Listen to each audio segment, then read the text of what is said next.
Barrett-Jackson has auctioned off some of the rarest and most outrageous cars on the planet. But every now and then, something downright bizarre rolls across that stage.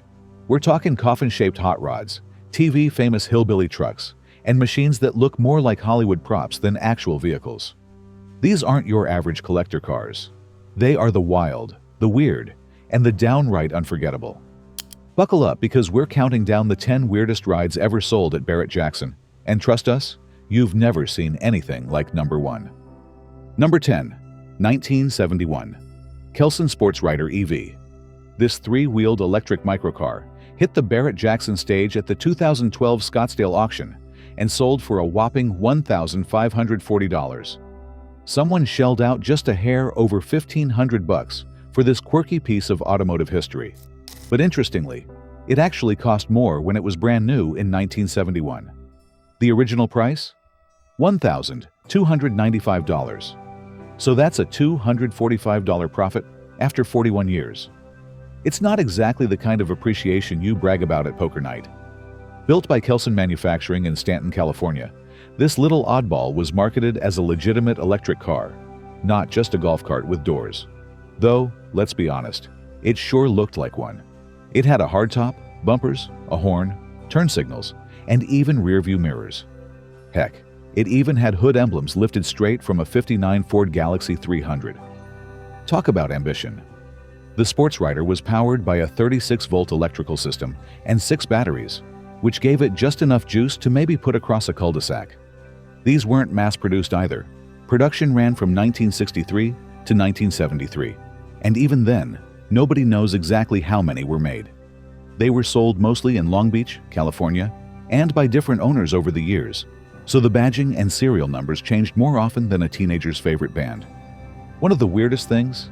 They came in wild, loud primary colors like Daytona yellow, bright blue, fire engine red, and clean white. The one at Barrett-Jackson had all the bells and whistles you could want in a vehicle the size of a riding mower. It was sold on a bill of sale only, which means, legally, you might not want to take it much farther than the end of your driveway. Like what you've seen so far? That's just the tip of the tail fin. Hit that like button if you love bizarre builds and legendary TV rides, and subscribe to our channel so you don't miss the rest of the strangest machines ever to hit the Barrett-Jackson block. Number 9.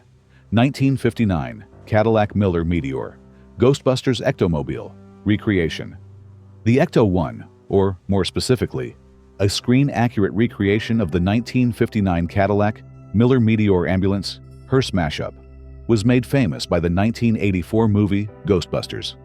This beast rolled onto the auction block at the 2025 Barrett-Jackson Scottsdale event and commanded attention. When the hammer dropped, the final price landed at a jaw-dropping $297,000. Now that's appreciation. This isn't some cheap fan replica either. It came from the Dr. Stuart A. Berkowitz collection, a name that carries some serious weight in the collector world.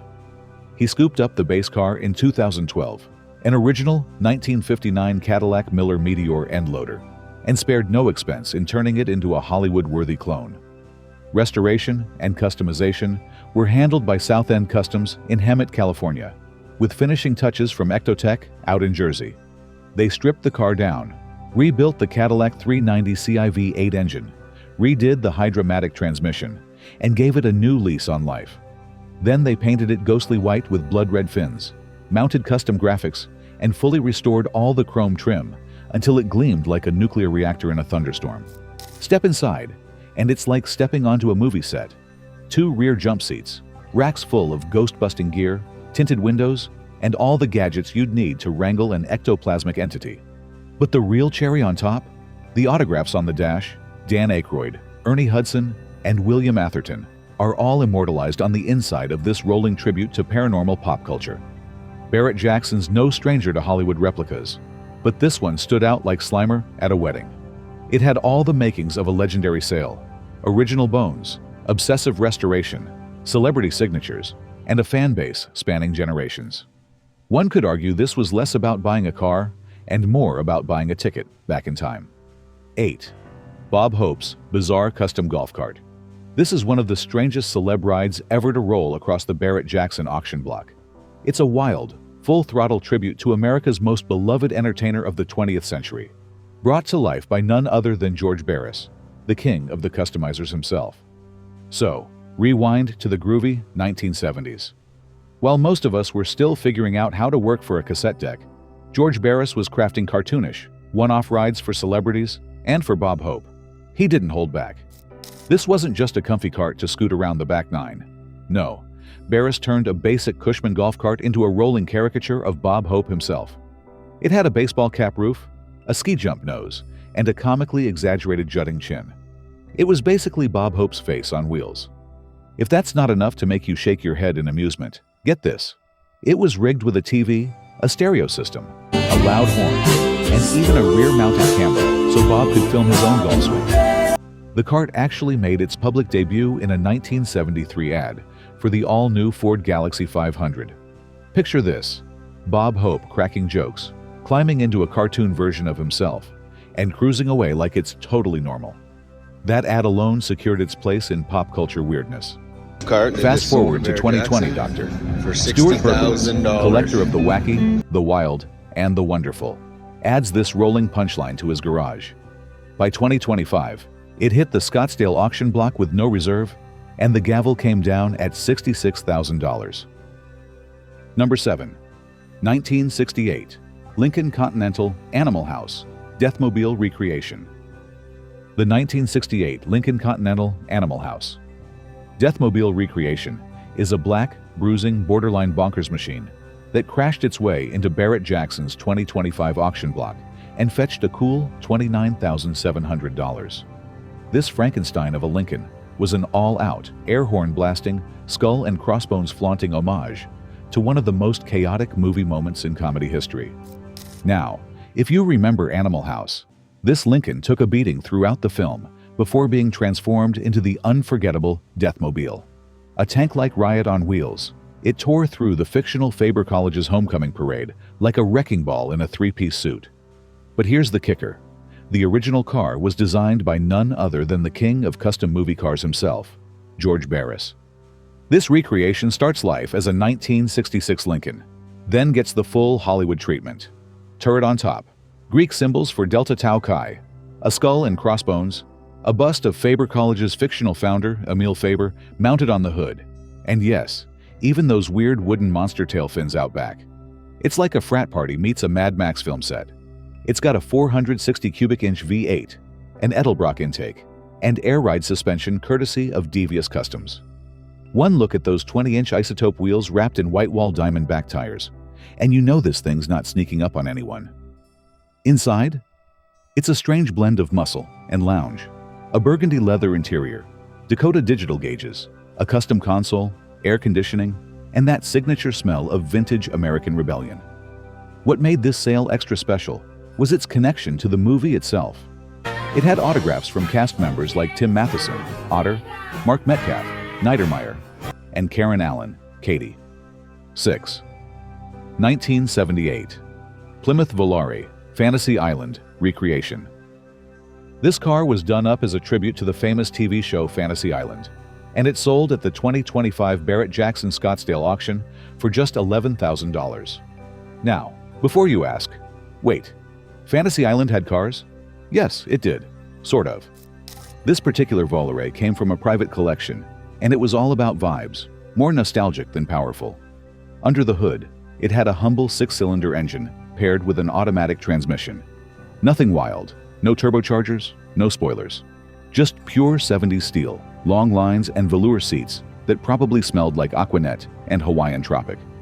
Now let's be honest, the Volare was never a muscle car legend. It was the car your uncle bought because the dealership had a sale, and he liked the wood paneling. But in the world of TV history, it earned its spot.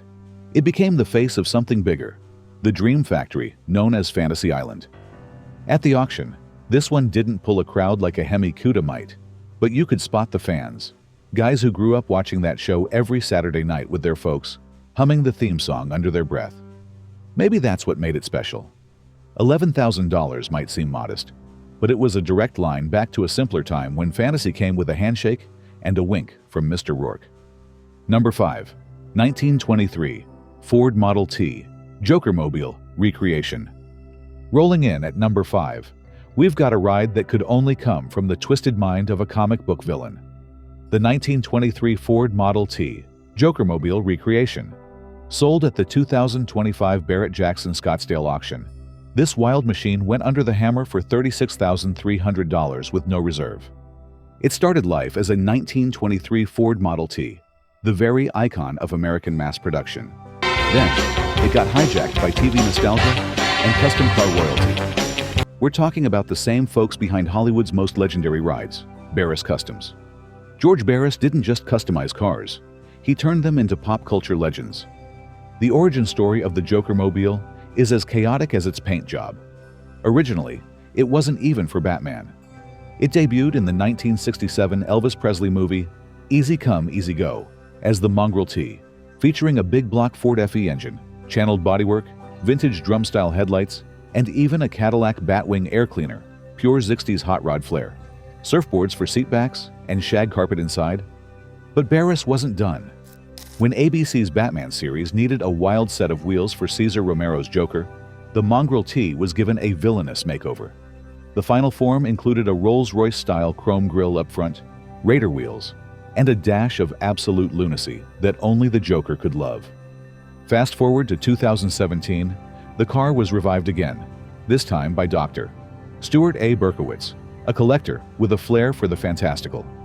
The build was handled by Keith Dean of South End Custom, who kept it true to Barris's original chaos. Authentic 1920s. Rolls-Royce headlights? Check. Rare wheels? You bet. And to top it off, Keith even drove it in the 2019 Hollywood Christmas Parade, with Dr. Berkowitz in the back, dressed as the Riddler. Number 4. 1964. Custom-built golf cart. Gilligan's Island. Recreation. Sold in 2025 at the Scottsdale auction, it went for a laid-back $16,500. No reserve, just coconut-fueled good vibes. This thing looks like it was crafted by the skipper himself after one too many coconut cream pies. Based on a standard electric golf cart, the build was commissioned by none other than Dr. Stuart A. Berkowitz, the same collector behind the Jokermobile. It was handcrafted by Razorfly Studios in Sylva, North Carolina. The inspiration? The wacky bamboo ride that Gilligan built on the CBS sitcom back in the 60s.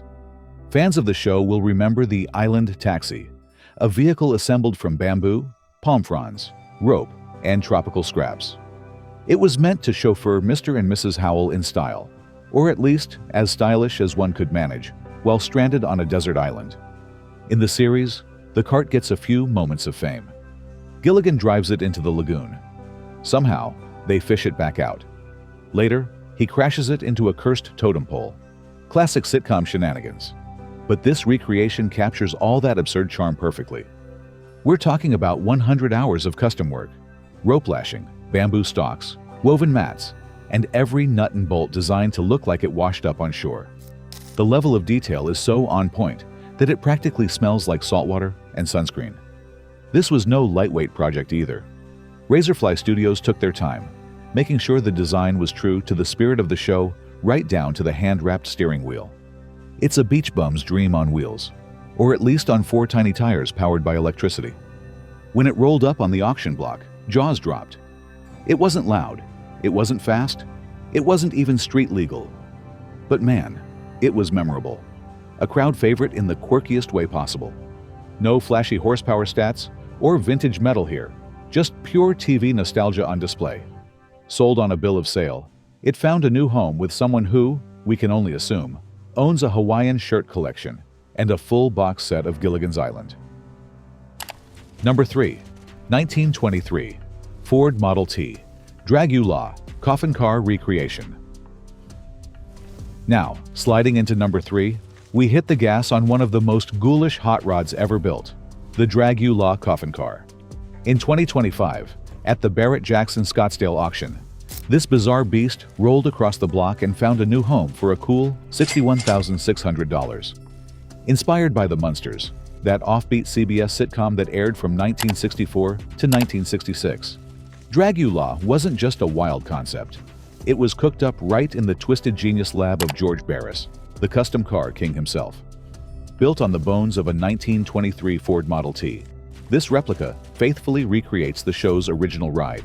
which was supposedly built by none other than Grandpa Munster, played by Al Lewis. The plot twist? Herman Munster, our Frankenstein-headed hero, loses the family's other custom car, the Munster coach, in a drag race. Grandpa steps in and conjures up Dragula from an actual coffin to win it back. Wild? You bet. Under that casket-shaped hood lies a 289 cubic inch Ford Mustang V8, snarling with twin reverse-mounted carburetors. It's got a funky throttle layout to save cockpit space, because the driver sits way in the back under a plastic bubble canopy. Think coffin meets rocket ship. Organ pipe-style exhaust headers shoot up like something out of a Gothic cathedral, while carriage lamps and a front-mounted headstone seal the whole funeral home on wheels aesthetic. The craftsmanship on this replica? Next level. Built by Barris Custom Industries' Keith Dean and Jim Johnson, this monster of a machine stayed true to the original with the help of George Barris himself. That's like having Elvis supervise your Elvis impersonator. Owned by Dr. Stuart A. Berkowitz and acquired from Southern California's legendary Galpin Motors, this car carries the legacy of the original right down to its bones. Number 2. 1921 Oldsmobile Beverly Hillbillies truck. At the same 2025 Barrett-Jackson Scottsdale auction, a bona fide piece of hillbilly Hollywood history crossed the block. The 1921 Oldsmobile Model 46, better known as Jethro's Hot Rod, sold for a whopping $121,000. Now, if you were watching TV in the 60s, you know this jalopy. It's the beat-up old truck that hauled the entire Clampett clan, Granny's rocking chair and all, from their backwoods shack straight into the land of swimming pools and movie stars. The Beverly Hillbillies aired from 1962 to 1971 and turned into one of CBS's biggest hits, even though critics initially rolled their eyes. The audience didn't care. They ate it up. Built and signed by George Barris, the same genius behind Dragula, this particular truck was one of 5 created, and not just for show. This one was used for stunts and exhibitions in the original TV series and the 1993 Beverly Hillbillies movie. The base is a 1921 Oldsmobile riding on a vintage Ford truck chassis. It's a Frankenstein of a different sort, cobbled together to look like the Clampetts built it out of whatever they had lying around in the barn. And it works. Fiberglass and metal parts sit atop the original wood framing, and the details are pure backwood brilliance. We're talking barrels of Granny's rheumatism medicine, a wooden wash tub, cooking gear, and of course, her rocking chair bolted right onto the roof. But the car came complete with mannequins of the entire Clampett family. This particular vehicle had quite the journey too. It was once part of famed collector Ron Pratt's fleet until 2015 and spent time in places like the Hollywood Star Cars Museum and the Peterson Automotive Museum. It even served as a parade vehicle for CBS Motorsports' Ken Squire. When it hit the auction stage, the audience's response was something else. You could see folks chuckling, reminiscing, snapping pictures like they were meeting an old friend. The truck didn't just represent a television show. It represented a simpler time when all it took to make America laugh was a fish-out-of-water family and a beat-up old truck chugging down Rodeo Drive. 1. The Flintstone Flintmobile Golf Cart. At number 1, we jump straight to the foot-powered fantasyland of bedrock. Yep, we're talking about the Flintmobile. But don't worry, you won't need to use your feet to drive this one. This piece of prehistoric perfection was custom-built in 1994 to celebrate the release of the live-action Flintstones movie. You remember the one: John Goodman as Fred, Rick Moranis as Barney, and even Elizabeth Taylor in her final film appearance. The movie may not have been a critic's darling, but it absolutely crushed it at the box office, raking in a massive $342 million worldwide. McDonald's even ran a whole promo around it. It was Yabba Dabba Doo Mania. While this Flintmobile wasn't on screen, it's said to have been crafted using the original molds from the film. So you're basically looking at a twin to the one Fred used to drive Wilma to Bronto Burger. The only difference is that this one has 6 8-volt batteries and an electric rear drive unit. You still won't be winning any races though. It tops out at a bedrock brisk 9 miles per hour. Fred would be proud. Its build is all fiberglass and cloth, so it doesn't weigh as much as an actual Stone Age ride. It even has roller-style front and rear wheels that lower the weight of passengers. Slide into this thing, and suddenly, you're Fred, Wilma, Dino, and the gang, minus the foot cramps. Dr. Berkowitz, The same guy who snagged the Bob Hope cart picked this one up back in 2016, and like the Bobmobile, he kept it in mint condition. Titled as a 1986 EZ-Go golf cart, it went to auction in Scottsdale in 2025 and pulled in $27,500. Collectors knew this was more than just a novelty, a nod to an era when movies were bigger than life, and even golf carts could be turned into icons. Plus, the custom Yabato license plate was the cherry on top. There you have it, 10 of the weirdest, wildest, and most head-scratching cars ever sold at Barrett-Jackson. If you love weird cars with stories that sound too strange to be true, subscribe to our channel now and join us for more jaw-dropping countdowns from the world of classic car madness.